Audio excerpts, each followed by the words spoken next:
Bismillahirrahmanirrahim. Alhamdulillah wassalatu wassalamu ala Rasulillah Sayyidina Muhammad ibn Abdullah wa ala alihi wa sahbihi wa man wala wa ba'du. Di antara hal atau perkara yang mestinya diketahui atau difahami oleh setiap individual muslimin muslimat adalah bahwa dikabulkannya doa, permintaan, permohonan kepada Allah Subhanahu wa taala itu bukan sebuah bukti dalil bahwa Allah Subhanahu wa taala mencintai sang pendoa. Atau sebaliknya ketika ada seorang hamba berdoa kepada Allah, meminta kepada Allah, memohon kepada Allah, kemudian Allah Subhanahu wa taala tidak nerima atau belum mewujudkan apa yang ia minta, itu bukan bukti kalau Allah Subhanahu wa taala tidak senang atau tidak suka kepada hambanya itu. Jadi penerimaan doa atau belum dikabulkannya doa bukan sebuah bukti Allah Subhanahu wa taala senang atau tidak senang kepada hambanya. Ada sebuah asar yang mengatakan asar itu adalah ma'udhifa ila sahaba wa tabi'in. Sebuah perkataan yang disandarkan kepada para sahabat atau tabi'in yang mengatakan atau menceritakan ada seorang hamba Allah Subhanahu wa taala. Hamba Allah yang ketika dia mohon kepada Allah, meminta kepada Allah, berdoa kepada Allah, Allah Subhanahu wa taala kemudian mengabulkan doanya. Ketika dia hambanya itu mohon kepada Allah, kemudian Allah Subhanahu wa taala mengatakan, berfirman kepada malaikat Jibril, "Ya Jibril, a'tihi ma talabah." Wahai Jibril, berikan apa yang ia minta, kabulkan apa yang ia mau. Fa inni aqrahu sima'a sautihi. Karena kata Allah, saya tidak senang atau saya benci mendengarkan suaranya. Jadi Allah Subhanahu wa taala menerima doa hambanya ini bukan karena Allah Subhanahu wa taala senang. Justru malah Allah Subhanahu wa taala tidak senang. Tidak senang mendengarkan suara rengean-rengeannya, permohonannya kepada Allah Subhanahu wa taala. Sehingga apa? Sehingga jangan sampai dia itu berulang 2 kali, 3 kali mohon kepada aku karena saya tidak suka mendengarkan suaranya. Karena hambanya ini adalah hamba yang tidak menunaikan hak-haknya Allah Subhanahu wa taala.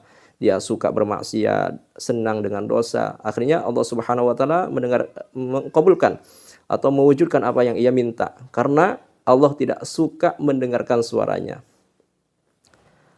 Ada sebagian hamba-hamba Allah Subhanahu wa taala yang ketika dia berdoa kepada Allah belum diwujudkan oleh Allah, belum diterima, belum diberikan apa yang ia minta. Karena apa? Karena Allah Subhanahu wa taala senang kepada hambanya ini. Senang dengan mendengarkan suaranya, masih senang dengan mendengarkan rengean-rengeannya di waktu siang, di waktu malam, di saat dia ruku, di saat dia sujud. Akhirnya Allah Subhanahu wa taala menunda-nunda pengkabulan doanya. Karena Allah Subhanahu wa taala senang kepada dia, masih senang dengan mendengarkan suara-suara rengeannya itu. Maka sebuah pemahaman yang salah, kekeliruan yang besar adalah apabila dikatakan ketika doa diterima berarti Allah Subhanahu wa taala mencintai hambanya itu. Atau sebaliknya, ketika doa seorang hamba itu belum diterima, diwujudkan, berarti Allah Subhanahu wa taala tidak suka kepada hambanya itu. Dan seorang yang kedua ini yaitu yang disenangi oleh Allah Subhanahu wa taala, ketika dia berdoa kemudian belum diterima oleh Allah Subhanahu wa taala doanya, dia tidak berputus asa. Dia tidak berputus harapan karena dia tahu, dia faham bahwa apa yang Allah Subhanahu wa taala berikan kepada dirinya adalah jauh lebih baik dari apa yang ia minta. Sehingga dia terus berdoa kepada Allah.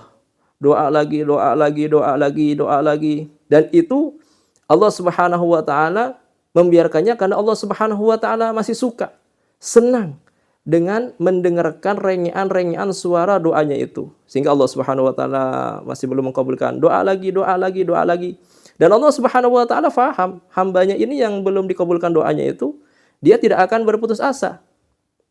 Dan betul, hambanya itu juga tidak berputus asa, tidak berputus harapan dengan belum diterimanya doanya itu. Sehingga dia berdoa kepada Allah, doa kepada Allah, doa kepada Allah Subhanahu wa taala. Dan tentunya ini apabila doanya itu berkaitan dengan dunia. Tapi kalau doa yang berkaitan dengan agama, ya kan, ketika misalkan seorang hamba mohon kepada Allah Subhanahu wa taala, ya Allah, berikan saya kekuatan bisa khusyuk, khudu dalam salat. Kemudian Allah Subhanahu wa taala memberikan taufik, memberikan hidayah kepada dia, kekuatan sehingga dia ketika salat bisa khusyuk, bisa khudu. Lah ini memang enggak ada keraguan-raguan, la syakka fihi bi annallaha yuhibbuh. Tidak ada keraguan-raguan, tidak ada kemang-mangan lagi bahwa memang Allah Subhanahu wa taala mencintai dia. Ini kalau urusan agama, kalau urusan dunia itu bukan standar kalau Allah Subhanahu wa taala mencintai atau tidak mencintai. Tapi kalau urusan agama, misalkan dia mohon kepada Allah Subhanahu wa taala, ya Allah berikan saya sebuah kemampuan agar supaya bisa bersedekah. Kemudian Allah Subhanahu wa taala beri dia harta dan kesehatan sehingga dia bisa bersedekah. Lah ini tidak ada keraguan-raguan bahwa memang Allah Subhanahu wa taala ketika mengkabulkan doanya yang sifatnya itu berkaitan dengan agama, dengan ad-din, maka ini memang enggak ada keraguan-raguan bahwa itu sebuah bukti dalil Allah Subhanahu wa taala mencintai hambanya itu. Baik.